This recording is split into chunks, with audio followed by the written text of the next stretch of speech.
Welcome back to Beyond the Box.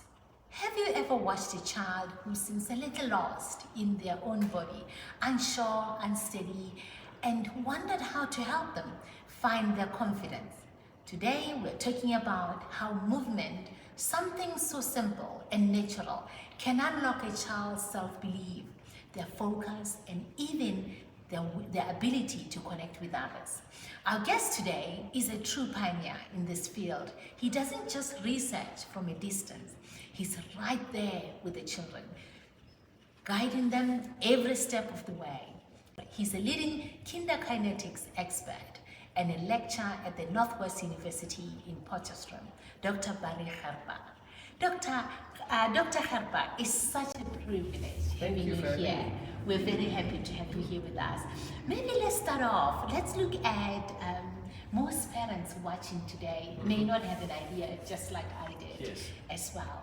Can you unpack for us, what is kinderkinetics about? Okay, so to break up the word kinder and kinetics, the one says it's child-based or kinder-based, and the kinetics is movement. Okay, so it's movement of children. So that's where the word comes from. So kinderkinetics is a profession that is also known internationally as pediatric exercise science. Okay, so it's a science of the movement of children, and then through movement we also develop academic skills and other aspects of development in a child. So to define it is that the profession is health-based and also based on educational principles, and the main aim is to develop the neuromotor skills of children. So a kinderkineticist has some in-depth knowledge on the growth, the neuromotor development, the physical development of children, and then also how to rectify problems in this regard, and also to improve. It doesn't mean you have to have a problem to take part in the kinderkinetics program. So we're improving but also rectifying problems. So we're doing that through assessment. So usually we will assess the children first and then identify certain problems or backlogs or hurdles that they're struggling with. And then through evidence-based intervention, we will then either group-wise or individually-wise develop the neuromotor milestones. And that's for the neurotypical or the atypical child. Interesting. Yeah. Wow, so insightful. What age group are you working with? So we're working with children from 0 to 13 years of age. Yeah. Okay. And if I'm hearing you correctly, Dr. Gerber, you're saying you don't have to have a problem. You don't have to have something to fix. No. Are you now saying the public or general, anybody can just come and do an assessment? Yes. Yeah. So we're working in three main legs, if I can call it that. So the one is for the typical population, which doesn't have any known backlog problems or motor deficit problems, and we're just helping them improve and keep up with their good and normal development. Then we've got our second leg where we're working with individuals that the normal group or the typical group, but with some hurdles that they're struggling with, but hurdles that can be overcome. So we then intervene there to overcome those hurdles and then put them back into that typical group where we just focus on them reaching all the necessary milestones and developmental aspects that is necessary. Then we've got our third leg where we're working with children with disabilities. A disability you can't take away, but you can improve the quality of life. Yeah, so that's the wide range that we are working in with. Absolutely, sounds so interesting, the spectrum, that you guys work with. And I'm curious as I'm listening to you as to whether is there any medication that one will have to take, or there's no medication at all, it's all about movement. It's all about movement, natural movement. Everything we are doing is through movement, movement-based, physical activity, health promotion. So there's no medication in our profession, yes. This is fascinating. Exercise is medicine, so that's our medication. Absolutely. Very, very insightful. I'm sure the parents listening or the audience at home, and I know sometimes it's necessary to take medication, but we don't always like to take medication. So to hear that there's an alternative that could be explored explored, obviously Yes. for specific conditions. It's very refreshing. I'm now curious about what brought you to this field, like what brought you to this journey? Yes. So, my journey is I was always participating in sport. I have a deep love for sport and being healthy and active. And then with that, I also started coaching at a young age, especially in primary school level. And then with my undergraduate studies, we had to work in facilities that were set up for children with various disabilities, backlogs. And so we worked there as part of our training. And in this training environment where we were, I just realized that this is where I need to be. To see these children having these problems and that affects their daily life, and just something small that we do can have a massive impact on their lives, is where my vision or my love for children and development came in. And then I realized, but from a coaching perspective, I only have knowledge, surface level knowledge, and I wanted to know more. I wanted to know what goes on behind that we can fix to make sure that everything runs smoothly. And then my father introduced me to the profession at the end of my third year, when I had to apply for honours. And after some research into the profession, I realized that that is the direction that I need to go in. I applied and luckily they accepted me. Wow, that's amazing. Yeah. So as you were working with these disabled children, you were sharing with your dad at home to say, this is what I'm seeing. Yes. As I'm working with them as a coach or physical exercise coach, this is what I'm seeing, but I think we can do more. Yes. So he advised you to explore this course. Yeah, he luckily saw it somewhere on the internet or heard about it, I don't know why or where. And then, we did some research on it, and the proof is in the pudding. I said 10 years later. 10 years later, and you're enjoying it, you found your purpose. For sure. This is where you belong. Yeah. There's just something special, which I think I can relate to what you're saying, about finding an area where this is where I'm meant to be. I'm living my life's purpose, and for you so much more, because you're seeing the lives of children changing and the quality of lives improving. Exactly. And I'm now curious, Dr. Gerber, whether there's a particular instance, a particular situation or a particular child that you have worked with over your 10-year period in the field that stand out for you, and if that child is on the spectrum or not. It would be interesting to hear. I've worked with one. Like I said earlier, my undergraduate experiences helped a lot. But if I have to highlight one of them, it was a child that I didn't actually work with physically or primary, if I can call it that. One of my colleagues worked with a little girl. So she crossed paths with us early in my career. And she came from a background of neglect and abuse. And when she came here, she had a big thing against men.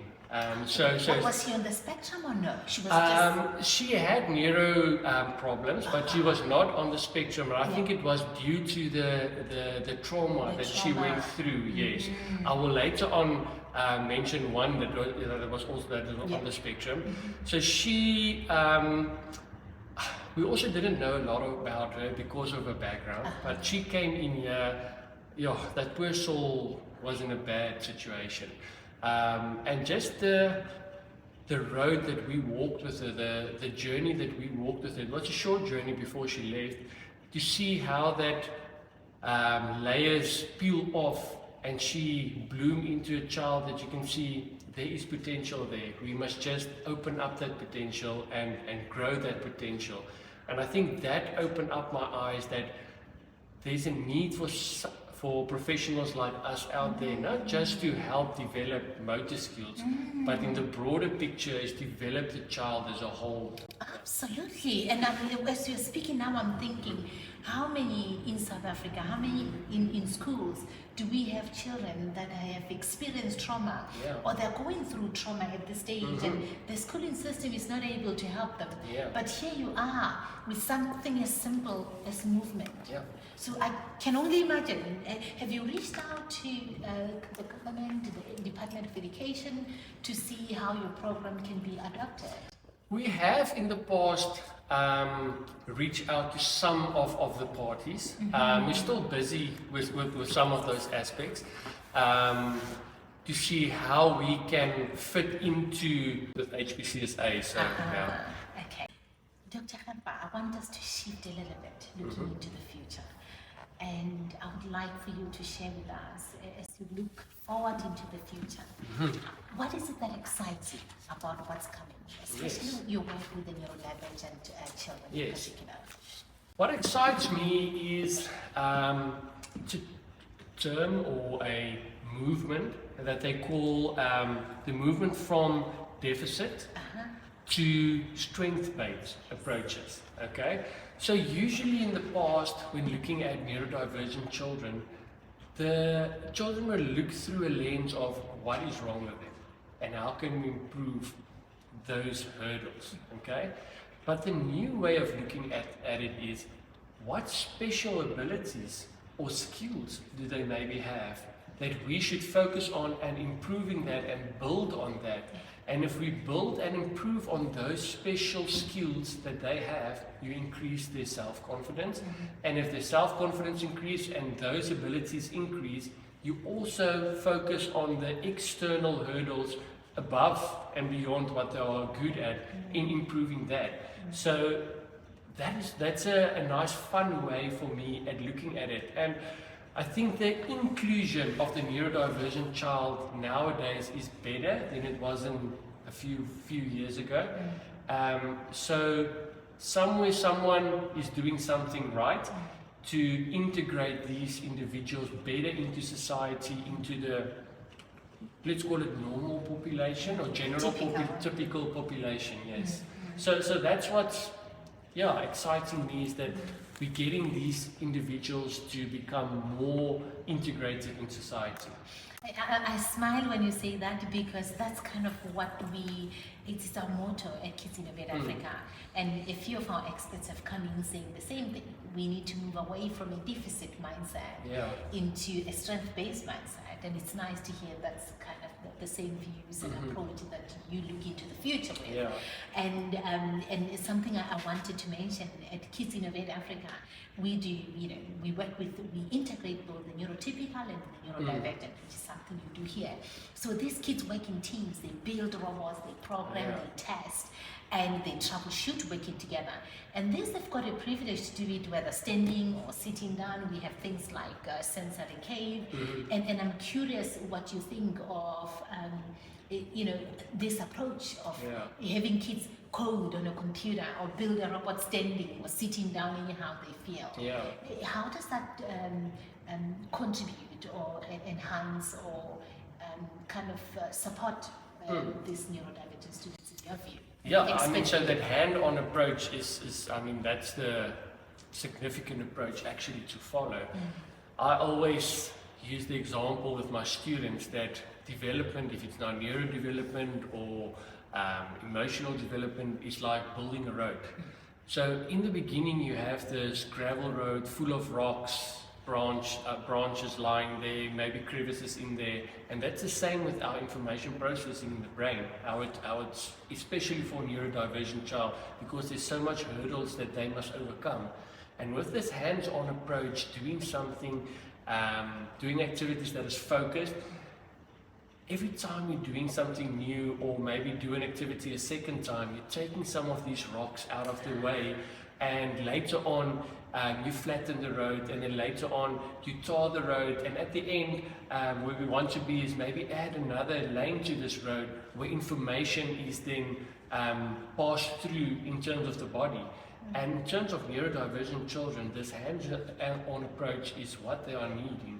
It's that structured program, that cognitive thinking. Every time I'm thinking, doing something new, I'm taking a rock away. Every time I'm trying to figure out something or develop a new skill, I'm taking another rock away. So I think that's one of the most important things, is this hands-on approach with a specific aim that we're working towards. Totally love what you've just said. Clearing the rocks away, one rock at a time, and even adding a lane. Yeah. I hope this is something we will be using quite a lot in the office and with the parents. Very, very insightful words of wisdom coming from your expertise and your experience, of course. So we are now kind of coming to a close from this wonderful conversation. And as we're closing, Dr. Gerber, I would love for you to leave something for the parents, something for the caregivers and even the teachers. Yeah. What are the 3 techniques that you can share with them? Either something for them to think about or something to apply in their environments with these children. Sure. Techniques-wise, I think one of the most important things for me, and I've mentioned it earlier as well, is that children need to be active. If it's now at home, if it's a caregiver, if it's at school, if it's in class, keep the children active. For instance, an activity, I always say that a 2-minute active break in class can have such a positive influence on the child in the class. I mean, a 2-minute, doctor? Yeah, well, only 2 minutes. I mean, if you can, nowadays our children sit for 30 to 40 minutes on their chair looking at a teacher, and that's in grade 1. They're getting tired, their concentration is lost. So just standing up behind the chair, doing 10 or 20 star jumps and sitting down again, the blood flows, there's some new oxygen coming in, you are stimulated, and suddenly you just focus again. It feels like you've had a quick nap.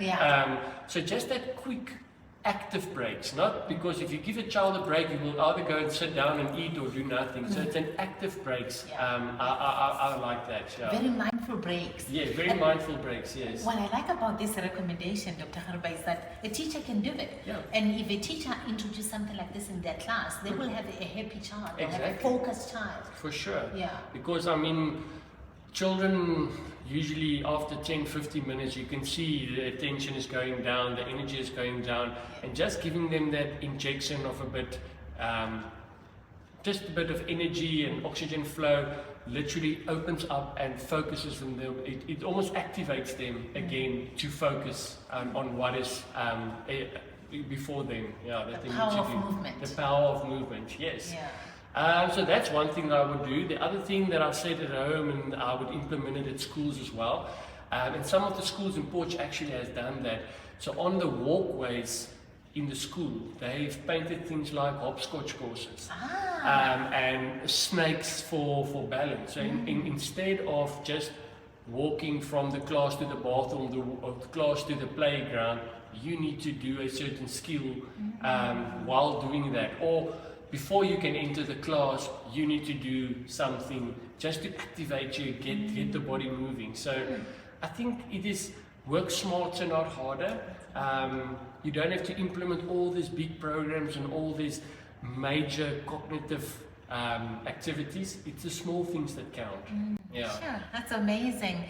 It's so nice, parents at home or caregivers or teachers, you're getting expert knowledge and expert advice right from the doctor himself with over 10 years of experience, and these are practical guidance that we could apply at home and in schools and make a huge difference to the children. Dr. Gerber, just as we are closing, the listeners at home or audience at home might be wondering, I want in, how do I get my child on this program? How do I get in touch with you? So our profession is governed by a professional body. It's called SAPIC, S-A-P-I-K, South African Professional Institute for Kinderkinetics. So we do have a website, www.kinderkinetics.co.za. So you can go onto the website, and then there's a link, it says for the public, and then under the link all the practices in South Africa is listed there. So in your town or in your town you can go and look where kinderkineticist is situated, and you can make contact with them. Here at the university you can make contact with the Clinic for Kinderkinetics. That's where we are situated today. Yeah, they can make contact with me as well. But we have a practice manager that is appointed here, Marisha. Yeah, we'll share all the details as part of the podcast because I can only imagine how many parents would want in on a solution like this that's purely movement, you know, the science of movement. If you could leave one key message, Dr. Gerber, for the parent or the caregiver at home, what would that be? Okay, I'm going to read it for you, otherwise it's not going to come out that well. Okay, because I've written this. So it says, every child develops and expresses their potential in their own unique way, and movement is one of the most powerful gateways to unlocking confidence, learning and connection. So when parents, educators and caregivers create opportunity for children to move, explore and succeed at their own pace, they're not just building stronger bodies, they're building stronger minds and healthier, happier lives. Sure, so profound, so profound. You can always listen to this by playing back on the playback button because these are very wise words that helps us as parents, as caregivers and as teachers at home. In closing, I want to thank you very much, Dr. Gerber, for the work that you and Kinderkinetics organization do here in Potchefstroom, but certainly nationally, because you guys are the mothers or the fathers of the programs, essentially. So, as I said, we are very thankful to Dr. Gerber for sharing his expertise, his wisdom, and for sharing his heart with us today. And what you have shown us, Dr. Gerber, is that movement isn't just play. It's potential unlocked for many children. And for our listeners, I hope you walk away encouraged to see your child's journey in a completely new light. Keep nurturing, exploration, keep encouraging creativity. And remember, you are your child's first and best advocate. This is it from Beyond the Box. Good night. Thank you.